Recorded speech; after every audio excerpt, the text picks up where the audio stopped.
Good morning students. आज हम लोग डिस्कस करेंगे फेज डायग्राम या फिर फेज रूल कह सकते हैं, और better we can call it as phase equilibrium.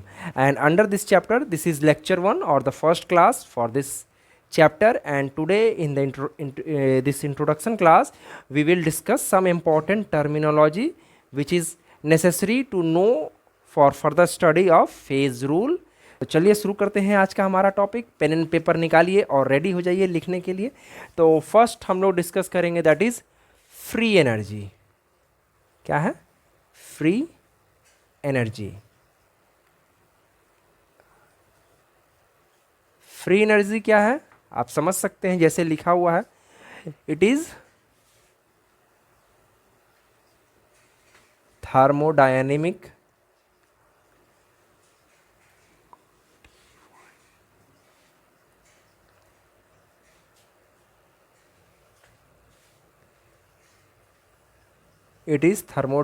state of function. Okay, this is called free energy, या फिर थर्मोडायनामिक स्टेट ऑफ फंक्शन ना लिख करके आप थर्मोडायनामिक फंक्शन भी लिख सकते हैं। और इसको हम लोग कैसे डिनोट करते हैं? कैपिटल जी से। इज इक्वल टू कितना होता है? H minus T S, and delta G is equal to हो जाएगा delta H minus T delta S.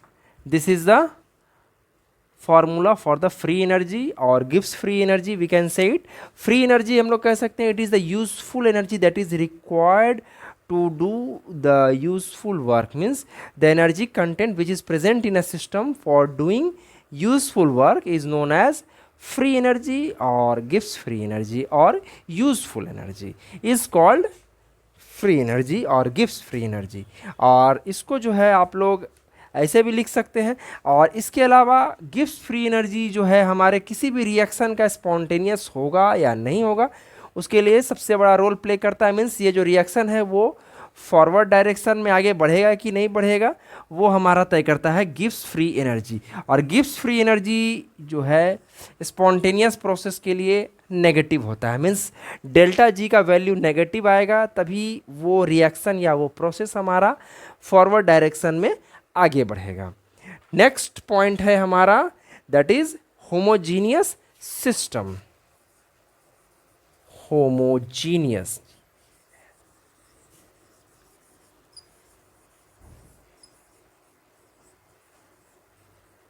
Homogeneous system का जो डेफिनेशन है वो कहता है the system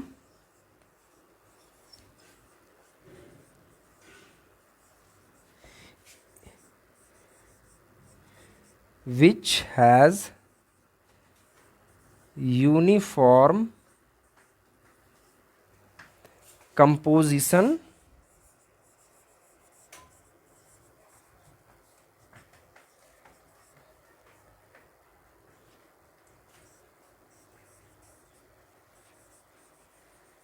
throughout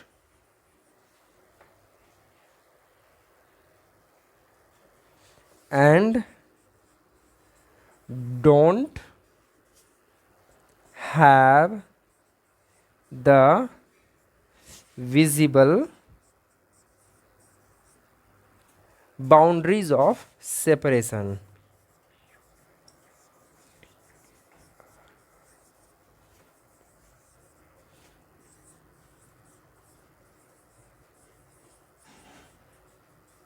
This is the definition of homogeneous system, the system which has uniform composition throughout and don't have visible boundaries of separation। means आँख से हम उसमें दो अलग अलग बाउंड्री, मतलब दो अलग अलग टाइप के जो कॉन्स्टिट्यूएंट है नहीं देख सकते हैं, नहीं दिखेंगे। फॉर एग्जांपल हम लोग लेते हैं शुगर एंड वाटर का, शुगर प्लस वाटर। तो शुगर प्लस वाटर का जो सॉल्यूशन होता है इसमें शुगर कंप्लीटली डिजॉल्व हो जाता है, और डिजॉल्व हो जाता है तो आप देखेंगे एक सिंगल कलर सॉल्यूशन का फॉर्मेशन होता है, और वहाँ पर आपको ना ही एक्स्ट्रा शुगर दिखेगा और ना ही आपको मीन्स दो मतलब टू टाइप के कंपोनेंट्स आपको नहीं नज़र आएंगे, मीन्स टू कॉन्स्टिट्यूएंट नज़र नहीं आएंगे। ओके, तो इस हिसाब से अगर ये अनसैचुरेटेड सॉल्यूशन है तो यहाँ पर आप कह सकते हैं कि ये हमारा होमोजीनियस सॉल्यूशन है। लेकिन अगर चॉक पाउडर और वाटर को डिसॉल्व करेंगे तो वो क्या हो जाएगा, हमारा हेट्रोजीनियस सॉल्यूशन हो जाएगा, या फिर हेट्रोजीनियस सिस्टम।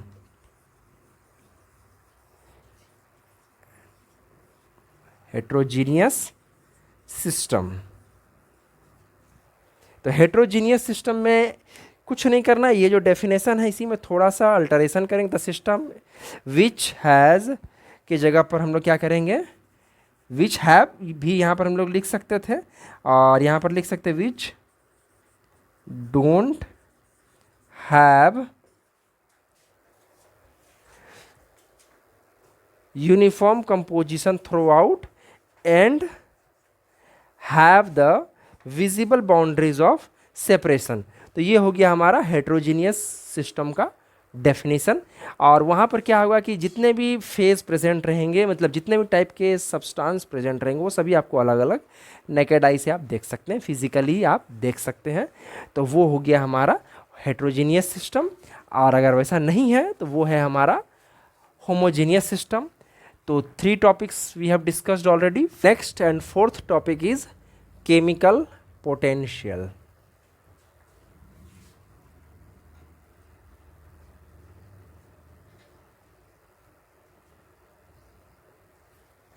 केमिकल पोटेंशियल को हम लोग म्यू से भी डिनोट करते हैं बच्चों, ध्यान रखिएगा। केमिकल पोटेंशियल कुछ नहीं है, ये कहता है gives free energy per mole of a given substance at a given condition of temperature and pressure. क्या है फ्री एनर्जी, मीन्स गिव्स free energy per mole at given condition of temperature and pressure.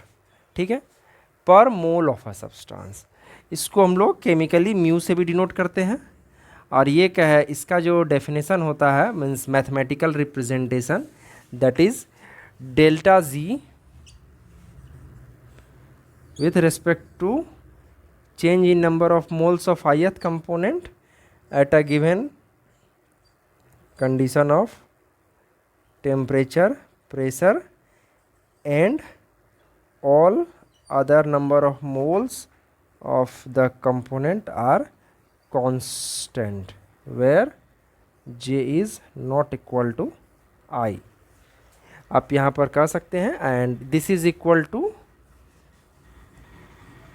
जी बार आई। जी बार आई से भी हम लोग लिखते हैं chemical potential को।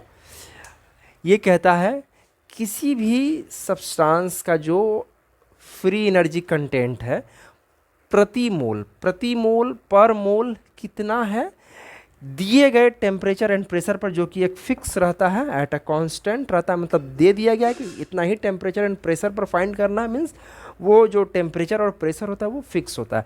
सपोज़ कीजिए कि हमारे पास एक कंटेनर में वाटर प्लस शुगर है, ठीक है। तो इसमें शुगर का केमिकल पोटेंशियल कितना है वो हमको निकालना है। तो क्या करेंगे, शुगर का जो केमिकल पोटेंशियल है वो हम लोग फाइंड करेंगे। और इस सिस्टम के अंदर आप देख रहे हैं वाटर भी प्रेजेंट है तो उसका भी नंबर ऑफ मोल्स प्रेजेंट होंगे, शुगर है उसके भी नंबर ऑफ मोल्स होंगे। तो आप यहाँ पर देख रहे हैं जो मैंने एक्स्ट्रा नंबर ऑफ मोल्स लिखा है N1 N2 N3 अब dot dot up to Nj where J is not equal to I, means यहाँ पर ये ith कंपोनेंट के लिए है। तो मान लेते हैं कि अगर हम शुगर का निकालना चाहते हैं केमिकल पोटेंशियल तो हम लिखेंगे delta G of sugar per unit change in number of moles of sugar at given constant temperature and pressure and constant number of moles of water NH2O। तो ये जो वैल्यू आएगा वो हमारा जी बार ऑफ शुगर के बराबर होगा eight a given condition of temperature and pressure. Means पर मोल जो शुगर यहाँ पर प्रेजेंट है तो पर mole of sugar he has how much amount of useful energy is called the chemical potential of sugar. अगर शुगर की जगह वाटर लेंगे तो वाटर का हो सकता है, जिस भी कंपोनेंट का लेंगे उस कंपोनेंट के लिए ये एप्लीकेबल है। Next point is the thermodynamic equilibrium in heterogeneous system. तो किसी भी हेट्रोजीनियस सिस्टम में आपका थर्मोडायनामिक इक्विलिब्रियम कब आता है? तो वो तब आएगा जब उसके फेज़ के बीच में केमिकल पोटेंशियल सेम होगा। फॉर एग्जांपल हम लोग लेते हैं टू सिस्टम है हमारे पास, सॉरी सिंगल सिस्टम है, इसमें दो फेज़ है, एक मान लेते हैं ये वेपर का फेज़ है और एक हमारा वाटर का फेज़ है।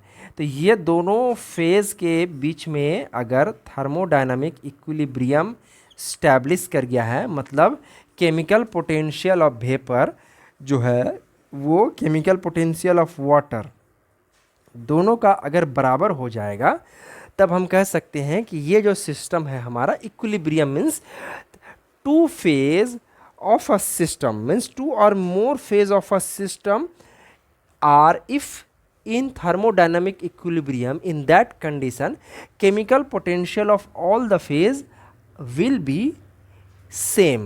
इन दैट कंडीशन क्या होगा कि मान लेते हैं एक हमारे पास यहाँ पर टू फेज का सिस्टम है, एक फेज वेपर है, एक फेज वाटर है।